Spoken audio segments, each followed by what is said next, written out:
Shout out to J&J. So I just want to send a shout out to J&J Sports for having me once again. Episodes, man. You guys got a real good thing going on. FIFA, soccer, man. I heard you're a big soccer fan. First of all, just before we get started, man, who's your favorite team right now? Right now, you got obviously locally the Dynamo, but people also support like a European team, and that would be Barcelona for me. Yeah. Okay. Yeah. Nice. We're gonna get into our top 10 current rankings for the soccer teams right now. We got the first top 10. First up, we got Argentina coming in first. We got France coming up next. Under France, we got Spain. And then under Spain, we got England. Under England, Brazil. Under Brazil, Portugal. Under Portugal, we got Netherlands. Netherlands, we got Belgium.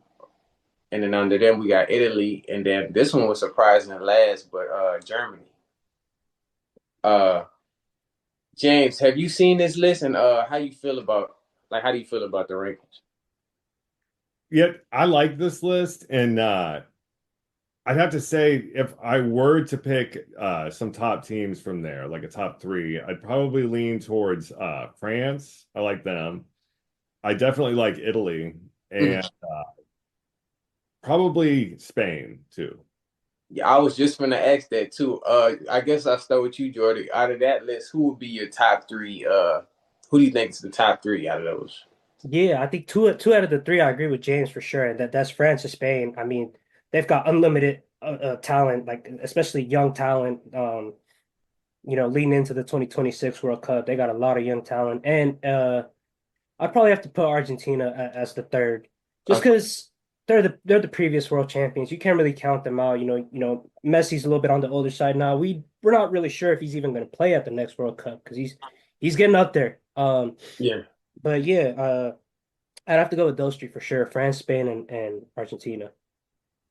facts. And then for me, it would have to be France, Spain, and Germany for sure. Yeah. More so Germany. I didn't know how they got at the end, but no, I really like Germany. I like France too. Um, and why I got you here, Jordy, is there any team that you feel like that's missing from this list that you would like to add or swap out? Missing from the list, man. Maybe Portugal. I feel like maybe Portugal could be in there. You have guys like Ronaldo who are just straight leaders, and you have young talent. Portugal has always been an elite European, nation who can Yeah, go pretty far at these World Cups, top eight, top four. So I'm very surprised to not see them in this list. So Portugal would probably be my sleeper team. sneakers. Yeah, got you. James, any teams you'd like to swap out? I'd like to see maybe Scotland and Ireland on the list. England's on the list there for sure, but it'd be cool to see them on the list also. Yeah. For me, it would have to be the Spanish team, Real Madrid. I really like them because, like I said, they make it look real easy. Like it just like flows, right? Like I like how they play. They don't let the opponent touch the ball. I mean, it's just magical. I like the tricks and all that. Fun fact, you guys, I also used to play soccer way long time ago, actually, and that was gonna be my last question. One second. So, have you guys ever played soccer as a sport, and what was the reason you stopped playing, and then create a story while you were playing? I'll start with you, Jordan. Yeah, so I played pretty much, man. I started when I was like 10, I want to say, and I went all the way until like my senior year of high school. Like I played like varsity in high school and everything. So club soccer as well. So I went kind of far with it. I mean, but the reason I stopped was because like, man, like there are some stray ballers out there, dude. Like just some stray ballers that they're just so good. Um, and yeah, I was like, man, like I'm not gonna go pro. Like I knew I wasn't gonna go pro, so I was like, man, let me just focus on the esports side of it. Let me try and go pro in the FIFA stuff. I mean, luckily I did, but it was a risk. It was definitely a risk that I wanted to take because I was like, man, how can I still be involved in soccer without having to play it professionally? And that's when I found the whole esports stuff. So, that's kind of how I went with soccer. Got you. Yeah. James, you?